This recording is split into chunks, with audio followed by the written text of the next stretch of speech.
Christ Jesus, came into the world to save sinners, and I am the worst of them. But I received mercy for this reason, so that in me, the worst of them, Christ Jesus might demonstrate his extraordinary patience as an example to those who would believe in him for eternal life. Ndime yake 15 akunena chonchi. Mawuwa ali okhulupirika ndi oyenera konse kuti awalandire. Kuti Khristu Yesu anadza ku dziko lapansi kupulumutsa ochimwa, wa iwowa ine ndine woposa. Komatu mwa ichi anandichitira chifundo kuti mwa ine woyamba Yesu Khristu akaonetsere kuleza mtima kwace konse kukhale chitsanzo chakwa iwo adzakhulupirira pa iye mtsogolo kufikira moyo wosatha. In our world today, there are many who make promising claims about a cure or something that is of benefit to us. Mudziko lathu mu tsiku la lero pali anthu amene akaona mavuto amene amatha kupereka chiyembekezo chokhudzana ndi machiritso kapena kuti chithandizo pa mavuto amenewo kwa ife. Often these claims we hear in advertising are hard to believe because they are often not true. Nthawi zambiri tikaonatu iwo akulengeza za zinthu zimene akufotokoza kuti akhonza kuzichita, nthawi zina timakhulupirira chifukwa nkhani yathu timaona ngati kuti nthawi zina mitima yathu imaona ngati ndizoona zimenezi. When we hear something that sounds too good to be true, we need to carefully consider the source of the information. Ifetu tikamva china chaketu chimene chikumveka kuti ndi chabwino kwambiri mwina chikhozo kukhala cholondola, ife tikuyeneratu kufufuzatu pamene payambiratu nkhani imeneyoyo. The message and information I'm sharing with you today came directly from Jesus Christ to Paul himself. Nkhani komanso tu mfundo zimene ndikufuna ndikupatseni mu tsiku la lero zinachokeratu kwa mwini wake Ambuye Yesu Khristu. Paul wrote his letter to Timothy, and he wants everyone to know that what he says is 100% trustworthy. Paulo tu analemba kalata yake tu kulembera kwa Timoteyo, ndipo akufuna wina aliyense aiwerenge, ndipo akufuna aliyense adziwe kuti china chilichonse chimene walemba mu mawu amenewo ndi changwiro ndiponso popanda chabodza china chilichonse. Paul says that everyone should believe and accept this message. Nde Paulo akunena kuti wina aliyense ayenera kukhulupirira komanso kuulandira uthenga umenewo. What Paul says is based on what he has personally learned from Jesus Christ himself. Chimene Paulo tu akulankhula ndi chimene iye mwini wachiphunzira kuchokera kwa Yesu Khristu mwini wake. And it is based on the very life that Paul himself lived, the kind of person he was. Ndiyetu chakhazikikatu pa moyo umene Paulo mwini wake anakhalamo. Inu mukudziwa moyo umene Paulo anali asanakhale pa moyo umenewo. Paul was a very religious man who loved God but who did not know Jesus Christ. Paulo tu analitu munthu wodzaza ndi chipembedzo kwambiri amene amakonda Mulungu koma iye samamudziwa Ambuye Yesu Khristu. He did not believe that Jesus Christ was the Messiah, the Savior of the world. Iye tu sanakhulupirire kuti Yesu Khristu anali Mesiya, mpulumutsi wa dziko lapansi. People who believe and trust in Jesus Christ are called Christians. Anthutu amene amakhulupirira ndi kudalira pa Yesu Khristu monga mpulumutsi wawo amatchedwa kuti akhristu. For that reason, Paul opposed all Christians, putting many to death and many into jails. Pachifukwa chimenecho Paulo amadana nawo kwambiri akhristu ndipo anapha ambiri a iwo komanso nawo gwira ena nkuwayika mu ndende. While he attempted to get rid of Christianity, he left many children as orphans and many wives as widows. Pamenetu iyetu amayesetsa kuti aononge chikhristu chisakhalenso pa dziko lapansi, anabweretsa umasiye wa ana ambiri komanso tu akazi ambiri anasanduka amasiye chifukwa azimuna awo anaphedwa. ena kuponyedwa mu Paul, ndende. Paul hated the very name of Jesus Christ. Paulotu amadana nalo kwambiri dzina lotchedwa kuti Yesu Khristu. One day, as he was going to hunt for more Christians to put them into jail, he was stopped by Jesus Christ himself. Ndiye tsiku limodzi pamene iye amapita kukasakasaka akhristu ena, iyetu anayimitsidwa ndi Ambuye Yesu Khristu. Paul that day learned that Jesus Christ is God and he is the Savior of the world. Paulotu pa tsiku limeneli anaphunzira kuti Yesu Khristu ndi Mulungu komanso ndi mpulumutsi wa dziko lapansi. Paul also learned that Jesus Christ would be his personal Savior and his Lord. Paulotu anaphunziranso kuti Yesu Khristu tsiku limenelo akhala mpulumutsi wake komanso mbuye wake. Despite how bad Paul had been, God had shown Paul mercy and had patience with him for a long time. Posayang'ana kuti Paulo anali munthu woyipa bwanji, Mulungu anaonetsera Paulo chifundo komanso tu anamulezera mtima osamuononga iye. Paul now wants to share this great truth he has learned with others, just like we are doing here. Nde Paulo tsopano pano chimene akuchita ndi kugawana choona chimenechi chimenetu iyetu wachiphunzira, monga mmene ife tikuchita kugawana choonadi chimenechi ndi anthu ambiri.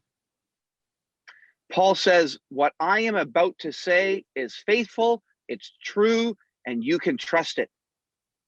Nde Paulotu zimene akulankhula apano akunena kuti ine zimene ndatsala pang'ono kuti ndinene ndi zinthu zokhulupirika komanso ndi zoona ndipo mukhoza kukhulupirira zinthu zimenezi. Paul says, what I'm about to share with you should be believed and accepted by everyone. Nde Paulo akunena kuti chimene ine ndatsala pang'ono kuti ndigawane nanu lero, inu mwene akuchikhulupirira komanso chena kugawana ndi wina aliyense. Jesus Christ came from heaven into this world, being born in Bethlehem for one main reason. Yesu Khristu anabweratu ku dziko lapansi kuchokera kumwamba kukabadwa ku Bethlehem chifukwa chimodzi chokha basi. He came to save sinners. He came to save you and me.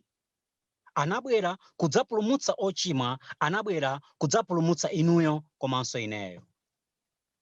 And Paul says that he was the very worst of sinners, none more sinful than him. Nde Paulotu akunena kwakuti iyetu anali wochimwa woyipitsitsa kwambiri wamkulu, palibe wina amene analo ofanana naye.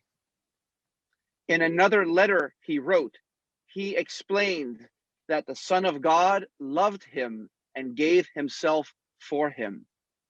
Mukalata inatu anafotokoza ndipo analemba chonchi kuti mwana wa Mulungu amene anandikonda ine nadzipereka yekha chifukwa cha ine. Paul understood that Jesus Christ had died in his place and paid for his sins. Paulotu anamvetsetsa kunaka kuti Yesu Khristu anafatu m'malo mwake ndipo anakwanitsa kulipira ngongole ya machimo ake. Paul understood that the death that he should have died, it was Jesus who had died that death for him. Paulotu anamvetsetsa kuti imfatu imene amayenera kufa iyeyo, Yesu Khristu anabwera kudzafa m'malo mwake. This is what happened when Jesus Christ was crucified at Calvary 2,000 years ago. Izitu ndi zimene zinachitika pamene Yesu Khristu anapachikidwatu pa mtanda wa Calvary zaka 2000 zapitazo. The sacrificial death of Jesus Christ is now the only payment that a holy God will accept for the debt of our sin. Imfa ya nsembe ya Yesu Khristu, iye amene ndi woyera, ndi imfa yokhayo imene Mulungu amayilandira kuti ife tikhoza kukhululukidwa machimo athu. Paul then goes on to say that God showed him this great mercy and had patience with him. Nde Paulotu akupitiriza kunena kwa kuti Mulungu anamuonetsera iye chifundo chimenechi ndipo tu anamuonetsera kuleza mtima konse. If someone fought against us so aggressively, we would maybe not ever forgive them or show them mercy. Inu mukudziwa pali ngati munthu wina wake atabweratu ndikutikwira ife ndikuonetsa kuchita zinthu zoyipa, mwina tikhoza osayiwala chinthu chimenechi komanso mwina kukhoza kukhala kovuta kuti tinkhululukire pamoyo wathu onse. But the great God who is love loves sinners to no end. Komatu Mulungu wamkulu amene iye ndi chikondi amakonda wochimwa popanda malire. What Paul wants you to know is that there is no sin too great that Jesus Christ cannot forgive. Nde chimene Paulo akufuna inu mudziwe ndichoona kuti palibe tchimo limene ndi lalikulu kwambiri limene Yesu Khristu sangakhululukire. There is no amount of sin that we may have committed that Jesus Christ cannot forgive. Palibetu mtolo waukulu wa uchimo umenetu Yesu Khristu sangakhululukire. You may have rejected Jesus Christ for a long time, but you can receive him and trust him today. Mwina nkuthekatu inu mwakhala muli kunkana Yesu kwa nthawi yayitali koma mukhoza kumulandira mu tsiku la lero ndi kulandira chikhululukiro cha machimo anu. Salvation and forgiveness is free and available for every sinner. Chipulumutso komanso chikhululukiro ndi chinthu chimene chikupezekatu koma kwa ulere kwa wochimwa wina aliyense. However, it will only be sinners who repent and come to God through Jesus Christ that will be saved. Komabetu ndi okhawo amene ali wochimwa amene ayenera kulapa ndi kubwera kwa Yesu Khristu amene machimo awo angakhululukidwe. That means to rest exclusively and trust fully in the death of Jesus Christ on your behalf. Nde zikufunatu kutanthauza kuna kwakuti ndikungotsamira kapena kungodalira popandanso kudalira china chilichonse koma kungodalira pa Yesu Khristu yekha basi ndipo inu mudzalandira chinthu chimenechi. So remember, Jesus Christ came into the world to save sinners, and he saved Paul, the very worst of sinners. Kumbukirani, Yesu Khristu anabwera ku dziko lapansi kudzapulumutsa anthu ochimwa ndipo anapulumutsa wochimwa wamkulu kwambiri ndipo dzina lake ndi Paulo. Have you repented of your sin and are you saved? Kodi inu mwalapa machimo anu ndipo mwapulumutsidwa? Have you believed in and trusted the Lord Jesus as your Savior? Kodi inu mwakhulupirira komanso ndi kudalira pa Yesu Khristu kukhala mpulumutsi wanu? You may do so this very moment, for God is merciful, he is patient, and he loves to forgive. Mukhonzatu kuchita chonchotu pa nthawi yomwe inu imene mukumvera uthenga uno chifukwa Mulungutu ndi wachifundo komanso Mulungu ndi wachisomo komanso Mulungu ndi wokhululukira. Jesus Christ came to save sinners. He longs to save you. Trust him today. Thank you. Yesu Khristu amakonda kupulumutsa ochimwa ndipo mu tsiku la lero akufunitsitsa atakupulumutsani inuyo. Zikomo kwambiri. Thank you very much for taking the time to listen to these simple messages this evening. Zikomo kwambiri chifukwa chakutenga nthawi yanu kumvetseratu mauthenga ophweka ngati amene wa madzulo ano.